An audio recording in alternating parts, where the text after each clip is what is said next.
Bonjour à tous, bienvenue, je suis ravie de vous retrouver, ravie de vous accompagner tout au long de cette saison 6 de France Info. C'est simple, on est ensemble tous les jours du lundi au vendredi de 10h30 à 13h et avec toute l'équipe du fil info de la matinée, eh bien on vous promet toute l'actualité, tout ce qui fait l'événement et le débat. Et ce qui fait l'actualité en ce lundi 30 août, eh bien c'est bien sûr l'obligation de présenter un pass sanitaire si vous êtes salarié, un salarié en contact avec le public. Ça se passe comme ça par exemple au musée Grévin. On sera d'ailleurs tout à l'heure avec le directeur général du musée. Ce sera à 10h50. On va en parler évidemment de cette obligation du pass sanitaire dans le JT de Camille Grenu. Bonjour Camille, tout de suite les titres. Bonjour Marianne, bonjour à tous. À la une, le pass sanitaire qui devient obligatoire au travail pour certains salariés et bénévoles, vous l'avez dit, tous ceux en contact avec le public, dans les restaurants, les cinémas, les musées donc, mais aussi les trains par exemple. Alors comment ça s'est passé ce matin? Majid Kiyat nous le dira, il est avec un patron parisien.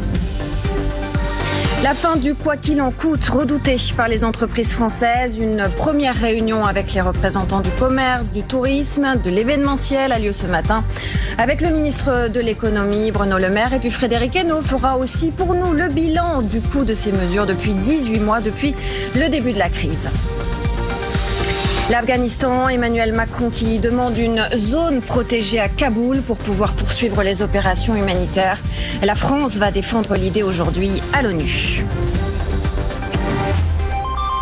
Il va donc falloir montrer patte blanche pour aller travailler, en tout cas pour certains salariés ou certains bénévoles. Oui, tous les personnels en fait en contact avec le public, ils devront désormais présenter leur passe pour venir travailler et ce jusqu'au 15 novembre au moins. Naïnaïem. Super, c'est valide. Vous pouvez travailler. Passe sanitaire valide pour pouvoir travailler, c'est désormais obligatoire pour les professionnels en contact avec du public. Double vaccination, test négatif ou encore guérison du Covid, autant de possibilités pour obtenir ce précieux sésame. Et ces passes seront contrôlées par les employeurs. C'est une obligation, il faut le faire. Après, c'est pas forcément toujours bien compris, je pense, peut-être dans des établissements. Notamment éventuellement avec la cuisine ou voilà. Sont concernés donc les salariés travaillant dans la restauration, comme les serveurs ou encore les cuisiniers, sauf si les ventes se font entièrement à emporter. Également visés, les employés dans les cinémas, les musées ou encore les salles de sport. Citons encore les salariés de transport public de longue distance comme les TGV ou les avions. Au total, près d'1,8 million de professionnels sont concernés. En cas de refus du salarié, l'employeur peut suspendre son contrat. Mais avant d'en arriver là, l'employé peut toujours poser des jours de congé ou encore être réaffecté à des tâches sans contact avec le public. La présentation d'un pass sanitaire est obligatoire jusqu'au 15 novembre, mais cela pourrait être prolongé si le Covid continue de circuler sur le territoire. Une nouvelle étape aujourd'hui, mais le gouvernement promet une semaine de souplesse, de pédagogie, de tolérance. Majid Kiyat, vous êtes dans une brasserie du 15e arrondissement à Paris en direct. Les salariés sont-ils arrivés ce matin munis du fameux sésame pour pouvoir travailler aujourd'hui ? Oui, dès 6h30 ce matin dans cette brasserie dans le 15e arrondissement de Paris, ces salariés avaient bien leur passe sanitaire. Pour la plupart, c'est un schéma vaccinal complet et non un test antigénique, même si dans d'autres brasseries, certains ne sont pas encore totalement vaccinés. Je vais rejoindre Flavien Françoise. Bonjour.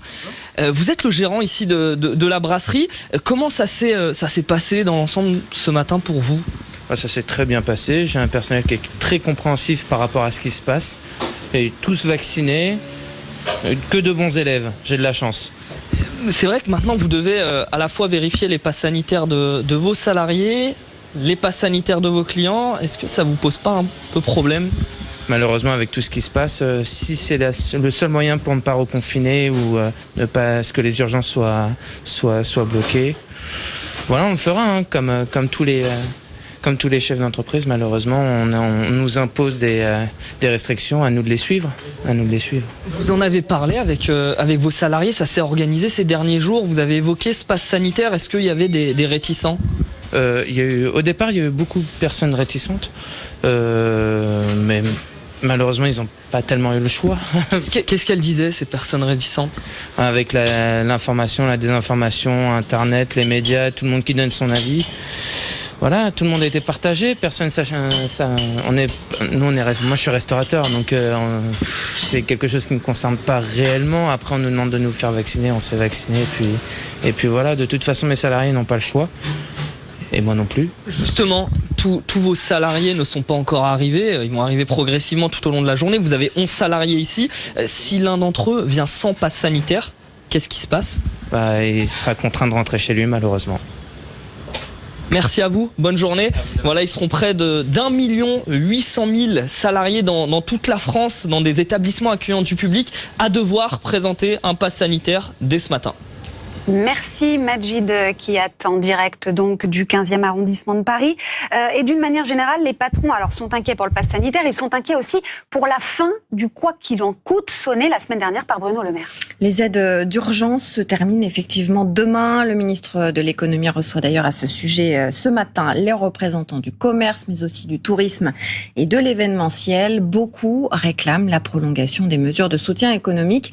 Frédéric Hainaut, quel est le bilan déjà de ces mesures depuis le début de la crise? Eh bien, combien a coûté le quoi qu'il en coûte? C'est Bruno Le Maire qui donne des chiffres. On sait que les prêts garantis par l'État ont coûté 160 milliards d'euros, que les subventions ont coûté 80 milliards d'euros. Elles ont été distribuées aux salariés sous forme de mesures de chômage partiel, mais aussi aux entreprises avec le fonds de solidarité. Et puis, il y a enfin eu des exonérations de charges qui, elles, ont coûté 10 milliards d'euros.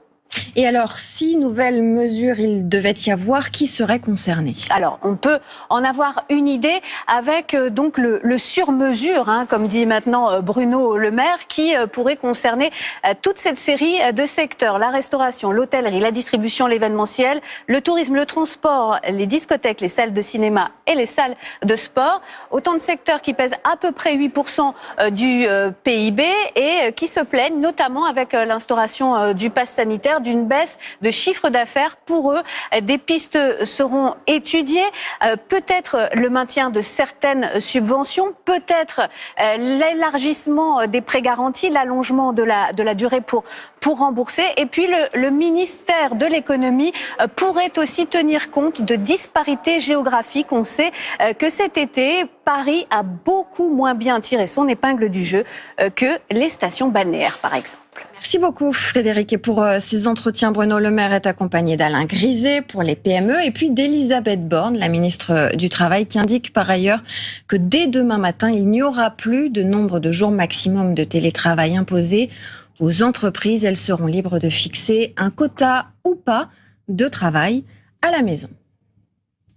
Alors aujourd'hui, c'est la rentrée pour beaucoup de monde. Et si vous êtes à Paris, il y a une nouvelle habitude à prendre depuis ce matin, rouler à 30 km/h à peu près partout.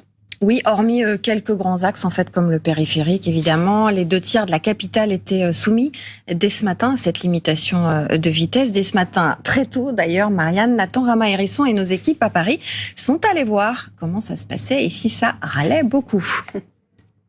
Il redémarre la semaine à vitesse réduite. À Paris, les automobilistes doivent désormais respecter la limite des 30 km/h dans presque toutes les rues de la capitale. Un changement qui partage les conducteurs.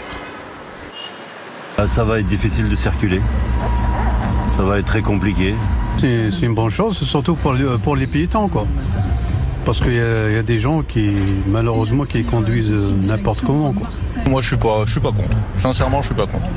De toute façon, on peut pas aller plus vite, donc c'est assez rapide en fait en réponse. Selon une étude menée par un centre d'expertise sur l'environnement et la mobilité, la diminution de la vitesse réduirait les nuisances sonores de moitié et jusqu'à 40% le nombre d'accidents sur la route. En revanche, côté pollution de l'air, un véhicule émet plus de CO2 à 30 qu'à 50 km/h. Mais pour l'organisme signant l'étude, ce constat est à relativiser. L'étude porte très clairement sur un cycle d'émission d'un véhicule individuel et nullement sur l'effet d'un changement de vitesse sur un territoire de 50 à 30 km/h. La mesure pourrait pousser les conducteurs à opter pour d'autres modes de déplacement moins polluants, comme le vélo, la marche à pied ou les transports en commun. Alors, moins polluant, c'est la vraie question. En tout cas, selon le Centre d'expertise sur l'environnement et la mobilité, eh bien, une voiture qui roule à 30 km/h, elle peut polluer plus qu'un véhicule qui roule à 50, notamment si le moteur est froid, s'il y a beaucoup d'accélération, ce qui est le cas à Paris le matin. Alors, contradictoire ou pas cette mesure, David Béliard, en charge des mobilités à la mairie de Paris, a répondu à Marc Fauvel. On l'écoute.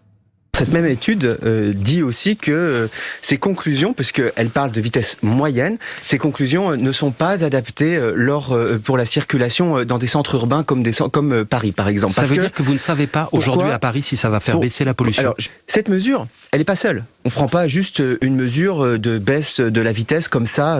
Elle rentre dans une cohérence qui est la politique que nous menons, qui est effectivement une politique de transformation de l'espace public. Oui, une politique qui favorise plutôt les mobilités dites douces, comme par exemple la marche à pied ou le vélo et les transports en commun, au détriment effectivement de la voiture que nous souhaitons réserver aux mobilités essentielles.